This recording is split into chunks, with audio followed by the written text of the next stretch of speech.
સાબરકાંઠામાં પશુ ચોર ગેંગ પર પોલીસનો મોટો સકંજો। સાબરકાંઠા લોકલ ક્રાઇમ બ્રાન્ચ દ્વારા કુખ્યાત બિલાલ બટકો ગેંગના 8 સભ્યો સામે Gujarat control of terrorism and organise crime act 2015 હેઠળ કડક કાર્યવાહી।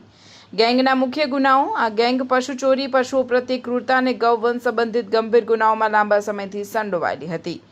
ગેંગ છેલ્લા લગભગ 10 વર્ષથી સક્રિય હતી, જેના કારણે સ્થાનિક પશુપાલકોની ખેડૂતોમાં ભયનો માહોલ હતો। અન્ય જિલ્લાઓમાં પણ નેટવર્ક ગેંગ માત્ર સાબરકાંઠા જ નહીં પરંતુ અરવલ્લી, ખેડા અને અમદાવાદ સહિતના જિલ્લાઓમાં પણ ગુના આચરતી હતી। ઉચ્ચ અધિકારીઓનું માર્ગદર્શન, નાયબ પોલીસ મહાનિરીક્ષક વિરેન્દ્રસિંહ યાદવ અને સાબરકાંઠા એસપી ડોક્ટર પાર્થરાજસિંહ ગોહિલના સીધા માર્ગદર્શન હેઠળ એલસીબી અને એસઓજીની ટીમે ઓપરેશન પાર પાડ્યું। ગુજસીટોક હેઠળ ઝડપાયેલા ગેંગના 8 સભ્યો મોહમ્મદ બિલાલ ઉર્ફે સમીર ઉર્ફે બટકો, ઇકબાલ હુસૈન સૈયદ, ઇરફાન ઉર્ફે ટોલી, સાહિલ ખાન પઠાણ, આરિફ ઉર્ફે કાલુ, સદામ ખાન પઠાણ, મુસ્તકીમ ઉર્ફે ખચકો, સંજય કુમાર દેવી પૂજક સહિત કુલ 8 સભ્યો સામે ગુજટોક હેઠળ કાર્યવાહી નોંધાવી છે। રિપોર્ટર પ્રવીણસિંહ ડાભી, સાબરકાંઠા।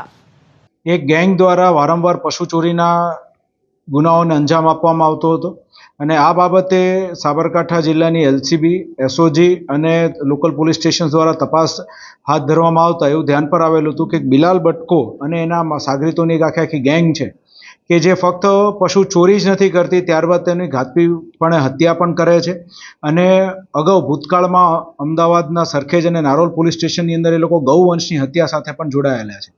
આને ધ્યાનમાં રાખીને તે લોકો જે આખી ગેંગ છે તે લોકો વિરુદ્ધ કાયદેસરની કાર્યવાહી હાથ ધરવામાં આવી હતી અને એ લોકોનો ગુનાહિત ઇતિહાસ ચકાસતા જીસીટોક કરવા માટે થઈને પૂરતા આપણી પાસે કારણો હોય સાબરકાંઠા એલસીબી દ્વારા જીસીટોકની દરખાસ્ત તૈયાર કરવામાં આવી અને range IG Virendra Yadav sir દ્વારા તેને મંજૂરી આપવામાં આવતા સાબરકાંઠા એલસીબી દ્વારા તલોદ પોલીસ સ્ટેશન ખાતે જીસીટોકનો ગુનો નોંધવામાં આવ્યો છે અને તેની અંદર ટોટલ 8 લોકો જે બિલાલ બટકો ગેંગ જે છે એની સાથે જોડાયેલા છે તેમાંથી 7 લોકોને ડિટેન કરી તે લોકો વિરુદ્ધ કાયદેસરની કાર્યવાહી હાથ ધરવામાં આવી છે।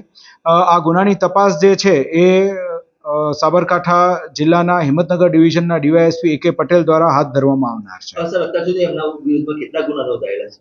આ આખી ગેંગ છે તેના પર ટોટલ 14 ગુના નોંધાયેલા છે અને ઓછામાં ઓછા આ લોકોએ 100થી વધારે પશુઓની ચોરી કરી હોય અને તે લોકોની હત્યા કરી હોય એવું અમારા ધ્યાન પર આવેલ છે।